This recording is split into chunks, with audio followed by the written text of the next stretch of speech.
Olá, meus amigos. Boa tarde a todos que acompanham aqui o canal Minuto da Aprovação. Estamos iniciando hoje uma nova forma de aprender aqui no nosso canal, que se trata do Vade-Mecum narrado, através do qual nós vamos estudar legislação, o estudo direcionado da lei, o que mais cai nos concursos públicos em áudio, e também estudaremos de maneira direcionada a jurisprudência em tese do STJ, Superior Tribunal de Justiça, e ainda estudaremos também alguns enunciados, em especial enunciados das jornadas de direito civil, que são temas doutrinários. Vamos iniciar hoje pela Lei 9784, a Lei do Processo Administrativo Federal. Dos 79 artigos da lei, falo 79, incluindo os artigos 49A, B, C até a letra G, por exemplo, artigo 69A, artigo 64A. Então, eu me refiro a 79 por isso. De todos esses artigos, nós estudaremos 46, que são mais recorrentes nas provas. Então, vamos lá. Vamos iniciar a leitura da Lei 9784, de 29 de janeiro de 1999, a qual regula o processo administrativo no âmbito da Administração Pública Federal. Capítulo 1 das Disposições Gerais. Artigo 1º. Esta lei estabelece normas básicas sobre o processo administrativo no âmbito da administração federal direta e indireta, visando, em especial, a proteção dos direitos dos administrados e ao melhor cumprimento dos fins da administração. Parágrafo 1º. Os preceitos desta lei também se aplicam aos órgãos dos poderes legislativo e judiciário da União, quando no desempenho de função administrativa. Abrindo um parêntese a respeito desse dispositivo, devemos lembrar que a Defensoria Pública da União e o Ministério Público da União, como funções essenciais à Justiça, embora não façam parte dos poderes, eles sim se submetem ao regime desta lei. Parágrafo 2º. Para os fins desta lei, consideram-se: inciso 1, órgão, a unidade de atuação integrante da estrutura da administração direta e da estrutura da administração indireta. 2, entidade. A unidade de atuação dotada de personalidade jurídica. Inciso 3º, autoridade, o servidor ou agente público dotado de poder de decisão. Parágrafo 2º. A administração pública obedecerá, dentre outros, aos princípios da legalidade, finalidade, motivação, razoabilidade, proporcionalidade, moralidade, ampla defesa, contraditório, segurança jurídica, interesse público e eficiência. Parágrafo único. Nos processos administrativos serão observados, entre outros, os critérios de: inciso 1º, atuação conforme a lei e o direito. Inciso 2º, atendimento a fins de interesse geral, vedada a renúncia total ou parcial de poderes ou competências, salvo autorização em lei. Inciso 3º, objetividade no atendimento do interesse público, vedada a promoção pessoal de agentes ou autoridades, princípio da impessoalidade. Inciso 4º, atuação segundo padrões éticos de probidade, decoro e boa-fé. Inciso 5º, divulgação oficial dos atos administrativos, ressalvadas as hipóteses de sigilo previstas na Constituição. Inciso 6º, adequação entre meios e fins, vedada a imposição de obrigações, restrições e sanções em medida superior àquelas estritamente necessárias ao atendimento do interesse público. Inciso 7º, indicação dos pressupostos de fato e de direito que determinarem a decisão. Inciso 8º, observância das formalidades essenciais à garantia dos direitos dos administrados. Inciso 9º, adoção de formas simples, suficientes para propiciar adequado grau de certeza, segurança e respeito aos direitos dos administrados. Inciso 10, garantia dos direitos à comunicação, à apresentação de alegações finais, a produção de provas e a interposição de recursos nos processos de que possam resultar sanções e nas situações de litígio. Inciso 11. Proibição de cobrança de despesas processuais, ressalvadas as previstas em lei. Inciso 12. Impulsão de ofício do processo administrativo sem prejuízo da atuação dos interessados. Inciso 13. Interpretação da norma administrativa da forma que melhor garanta o atendimento do fim público a que se dirige, vedada a aplicação retroativa de nova interpretação. Capítulo 2. Dos direitos dos administrados. Artigo 3º.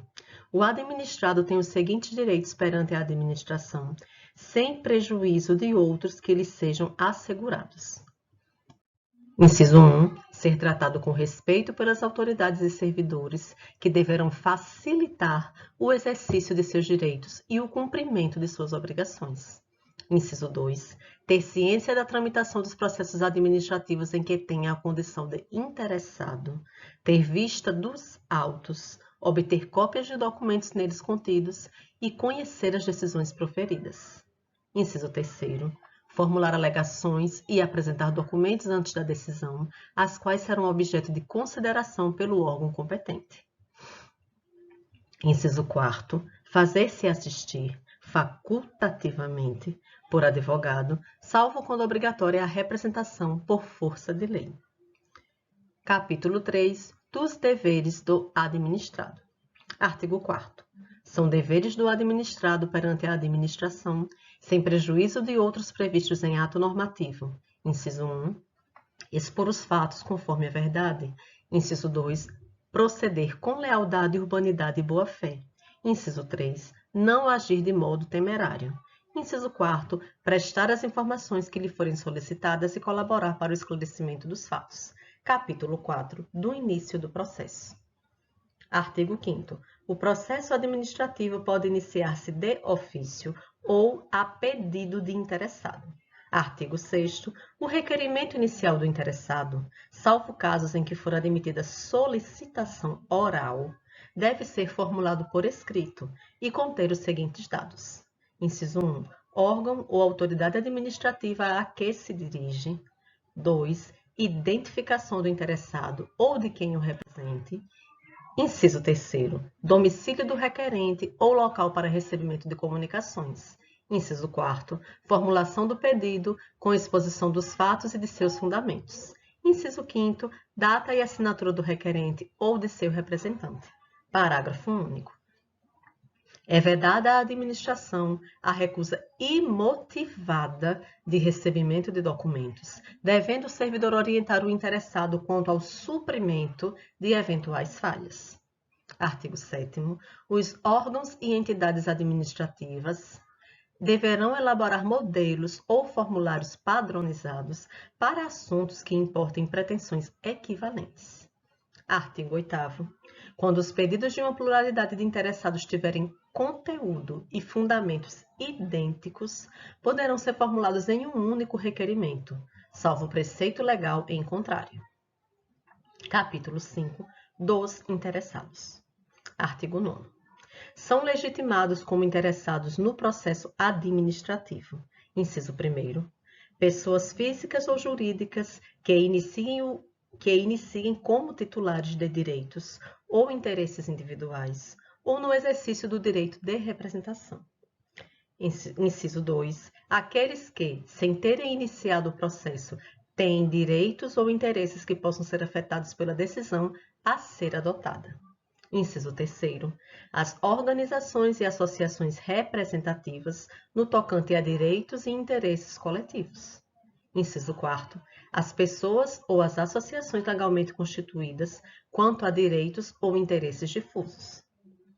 Artigo 10. São capazes, para fins de processo administrativo, os maiores de 18 anos, ressalvada a previsão especial em ato normativo próprio. Capítulo 6. Da competência. Artigo 11. A competência é irrenunciável e se exerce pelos órgãos administrativos a que foi atribuída como própria, salvo os casos de delegação e avocação legalmente admitidos. Artigo 12. Um órgão administrativo e seu titular poderão, se não houver impedimento legal, delegar parte da sua competência a outros órgãos ou titulares, ainda que estes não lhes sejam hierarquicamente subordinados, quando for conveniente, em razão de circunstâncias de índole técnica, social, econômica, jurídica ou territorial. Parágrafo único. O disposto no caput deste artigo aplica-se à delegação de competência dos órgãos colegiados aos respectivos presidentes. Artigo 13. Não podem ser objeto de delegação. Inciso 1. A edição de atos de caráter normativo. Inciso 2. A decisão de recursos administrativos. Inciso 3. As matérias de competência exclusiva do órgão ou autoridade. Artigo 14. O ato de delegação e sua revogação deverão ser publicados no meio oficial. Parágrafo 1º. O ato de delegação especificará as matérias e poderes transferidos, os limites da atuação do delegado, a duração e os objetivos da delegação e o recurso cabível, podendo conter ressalva de exercício da atribuição delegada. Parágrafo 2º. O ato de delegação é revogável a qualquer tempo pela autoridade delegante. Parágrafo 3º.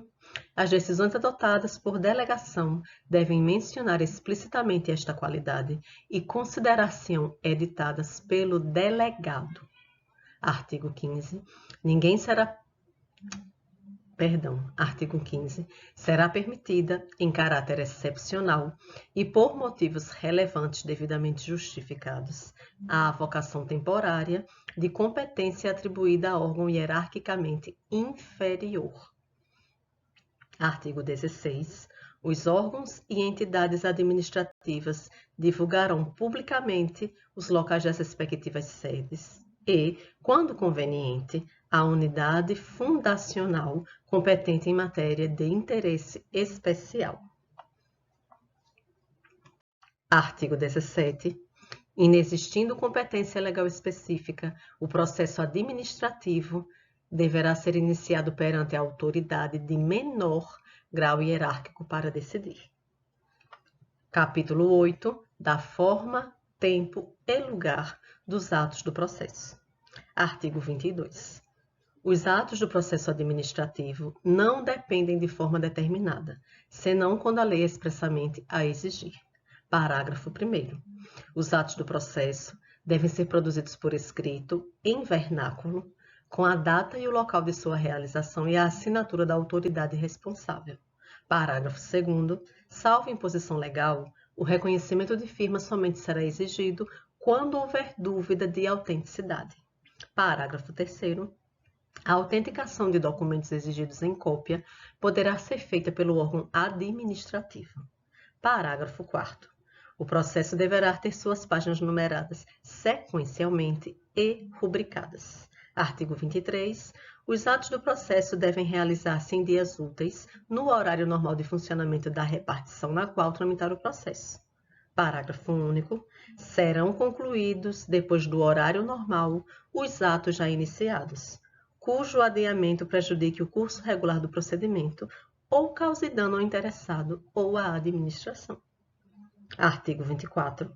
Inexistindo disposição específica, os atos do órgão ou autoridade responsável pelo processo e dos administrados que dele participem devem ser praticados no prazo de 5 dias, salvo motivo de força maior. Parágrafo único. O prazo previsto neste artigo pode ser dilatado até o dobro, mediante comprovada justificação. Artigo 25. Os atos do processo devem realizar-se preferencialmente na sede do órgão, cientificando-se o interessado, se outro for o local da sua realização. Artigo 48, capítulo 11, do dever de decidir. Artigo 48. A administração tem o dever de explicitamente emitir decisão nos processos administrativos e sobre solicitações ou reclamações em matéria de sua competência. Artigo 49.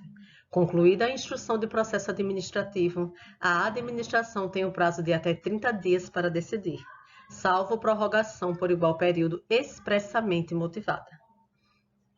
Capítulo 11A da decisão coordenada, incluído pela Lei nº 14.210 de 2021, novidade legislativa. Artigo 49A. No âmbito da administração pública federal, as decisões administrativas que exijam a participação de 3 ou mais setores, órgãos ou entidades, poderão ser tomadas mediante decisão coordenada, sempre que, inciso 1º, for justificável pela relevância da matéria e, inciso 2º, houver discordância que prejudique a celeridade do processo administrativo decisório. Parágrafo 1º. Para os fins desta lei, considera-se decisão coordenada a instância de natureza interinstitucional ou intersetorial que atua de forma compartilhada com a finalidade de simplificar o processo administrativo mediante participação concomitante de todas as autoridades e agentes decisórios e dos responsáveis pela instrução técnico-jurídica, observada a natureza do objeto e a compatibilidade do procedimento e de sua formalização com a legislação pertinente. Parágrafo 4º. A decisão coordenada não exclui a responsabilidade originária de cada órgão ou autoridade envolvida. Parágrafo 5º. A decisão coordenada obedecerá aos princípios da legalidade, da eficiência e da transparência, com utilização, sempre que necessário, da simplificação do procedimento e da concentração das instâncias decisórias. Parágrafo 6º. Não se aplica a decisão coordenada aos processos administrativos 1. De licitação, 2. Relacionados ao poder sancionador ou 3. Em que estejam envolvidas autoridades de poderes distintos. Artigo 49b. Poderão habilitar-se a participar da decisão coordenada, na qualidade de ouvintes, os interessados de que trata o artigo 9º desta lei. Parágrafo único. A participação na reunião, que poderá incluir o direito à voz, será deferida por decisão irrecorrível da autoridade responsável pela convocação da decisão coordenada. Artigo 49d. Os participantes da decisão coordenada deverão ser intimados na forma do artigo 26 desta lei. Vale dizer, por ciência nos autos, mediante carta com aviso de recebimento ou comparecendo, ainda que não tenha sido intimado. Artigo 49e. Cada órgão ou entidade participante é responsável pela elaboração de documento específico sobre o tema, atinente à respectiva competência, a fim de subsidiar os trabalhos e integrar o processo da decisão coordenada. Parágrafo único. O documento previsto no caput deste artigo abordará a questão objeto da decisão coordenada e eventuais precedentes. Artigo 49f. Eventual dissenso na solução do objeto da decisão coordenada deverá ser manifestado durante as reuniões, de forma fundamentada, acompanhado das propostas de solução e de alteração necessárias para a resolução da questão. Parágrafo único. Não poderá ser arguída matéria estranha ao objeto da convocação. Artigo 49g. A conclusão dos trabalhos da decisão coordenada será consolidada em ata, que conterá as seguintes informações. Inciso 1. Relato sobre os itens da pauta. Inciso 2. Síntese dos fundamentos aduzidos. Inciso 3. Síntese das teses pertinentes ao objeto da convocação. Inciso 4. Registro das orientações, das diretrizes, das soluções ou das propostas de atos governamentais relativas ao objeto da convocação. Inciso 5º. Posicionamento dos participantes para subsidiar a futura atuação governamental em matéria idêntica ou similar. E, inciso 6º, decisão de cada órgão ou entidade relativa à matéria sujeita à sua competência. Parágrafo 1º. Até a assinatura da ata, poderá ser complementada a fundamentação da decisão da autoridade ou do agente a respeito de matéria de competência do órgão ou da entidade representada. Parágrafo 3º. A ata será publicada por extrato no Diário Oficial da União, do qual deverão constar, além do registro referido no inciso 4º do caput deste artigo, os dados identificadores da decisão coordenada e o órgão e o local em que se encontra a ata em seu inteiro teor, para conhecimento dos interessados. Capítulo 12 da motivação. Artigo 50. Os atos administrativos deverão ser motivados com indicação dos fatos e dos fundamentos jurídicos quando, inciso 1, neguem, limitem ou afetem direitos ou interesses. Inciso 2, imponham ou agravem deveres, encargos ou sanções. Inciso 3, decidam processos administrativos de concurso ou seleção pública. Inciso 4, dispensem ou declarem a inexigibilidade de processo licitatório. Inciso 5, decidam recursos administrativos. Inciso 6, decorram de reexame de ofício. Inciso 7, deixem de aplicar jurisprudência firmada sobre a questão ou discrepem de pareceres, laudos, propostas e relatórios oficiais. Inciso 8, importem anulação, revogação, suspensão ou convalidação de ato administrativo. Parágrafo 1º. A motivação deve ser explícita, clara e congruente, podendo consistir em declaração de concordância com fundamentos de anteriores pareceres, informações, decisões ou propostas que, neste caso, serão parte integrante do ato. Eis a chamada motivação aliunde. Parágrafo 2º.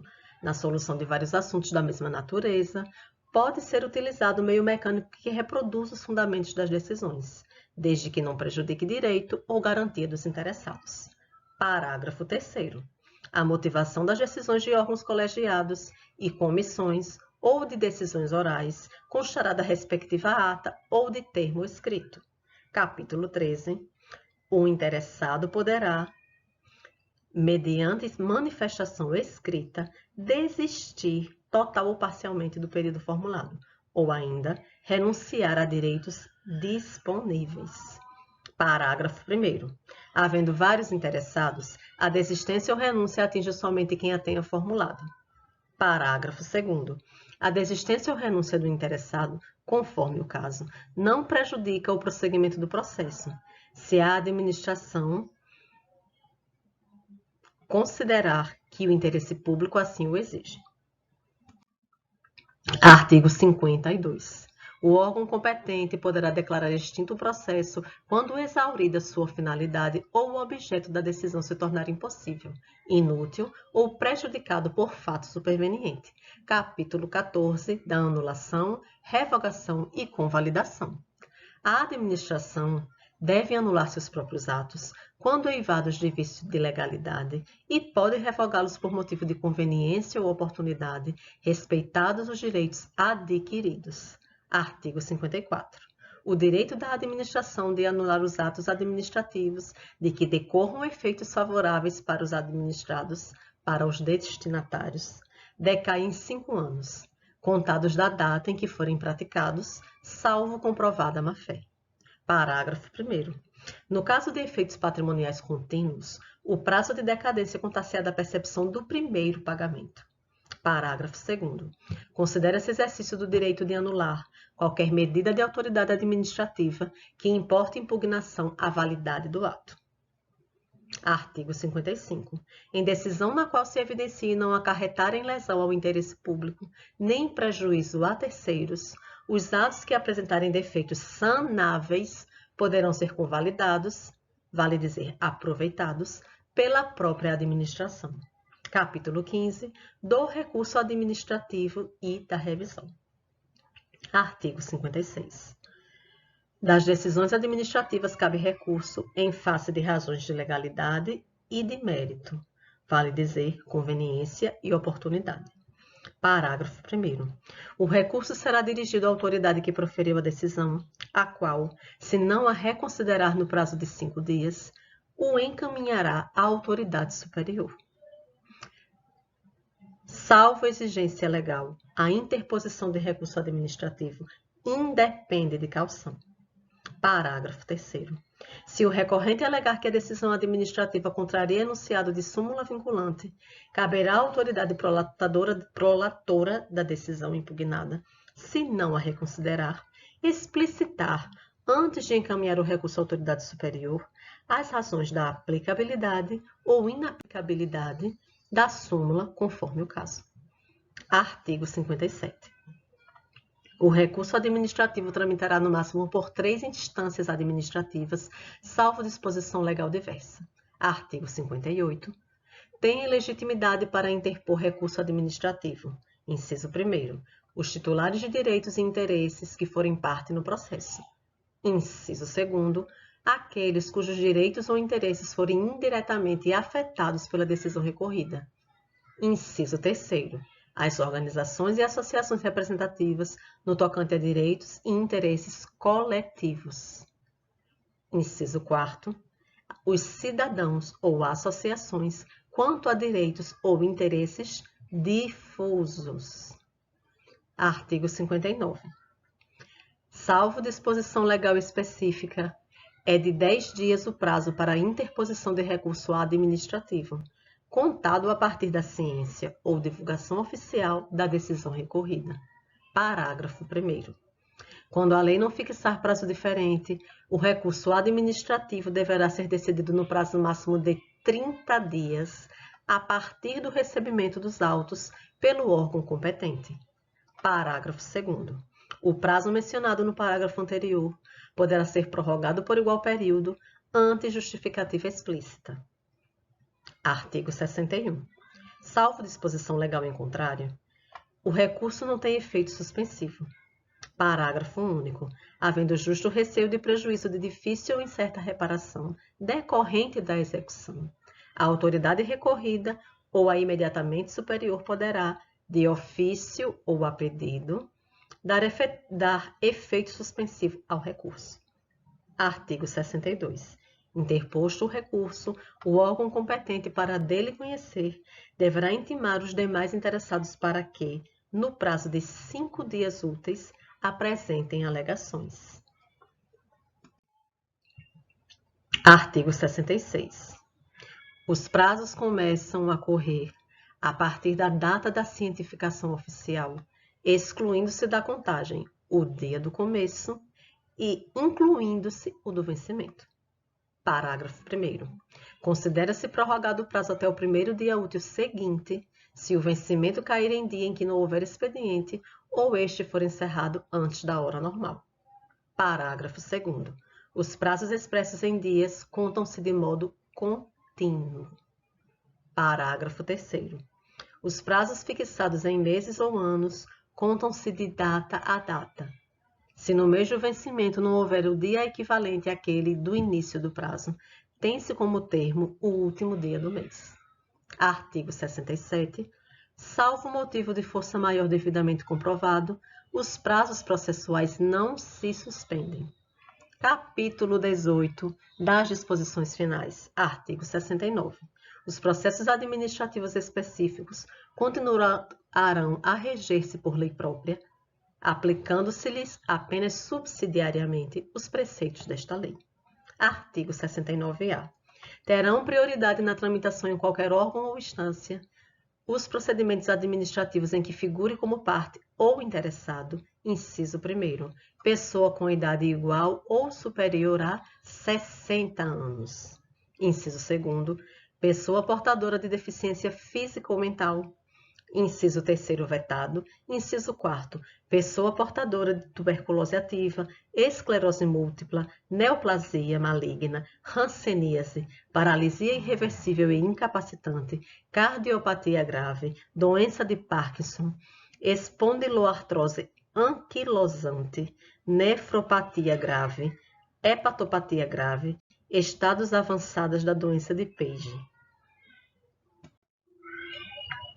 Contaminação por radiação, síndrome de imunodeficiência adquirida ou outra doença grave, com base em conclusão da medicina especializada, mesmo que a doença tenha sido contraída após o início do processo. Parágrafo 1º. A pessoa interessada na obtenção do benefício, juntando prova de sua condição, deverá requerê-lo à autoridade administrativa competente, que determinará as providências a serem cumpridas. Parágrafo 2º. Deferida a prioridade, os autos receberão identificação própria que evidencie o regime de tramitação prioritária. fonte, site do Planalto. Se você ainda não é inscrito aqui no canal Minuto da Aprovação, eu te convido a se inscrever se você tiver gostado desse conteúdo, dessa legislação direcionada em áudio. Peço a você que, se você gostou, você curta, comente e compartilhe. Um grande abraço, até o nosso próximo episódio do Vademecum Narrado.